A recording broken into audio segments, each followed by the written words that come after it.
You're watching How Leap. If your iPhone is stolen, act immediately. First, use another device to go to iCloud.com or use the Find My app on another Apple device. Log in with your Apple ID in Find My, select your stolen iPhone, tap Mark as lost. This will lock the screen with a message and contact number. It also disables Apple Pay. Next, tap Play Sound to help locate it if it's nearby.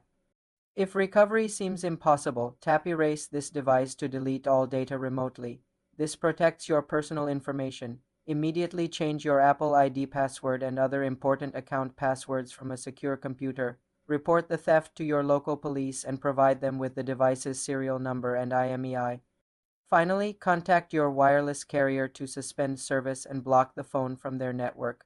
For more simple computer tutorials, subscribe to the channel.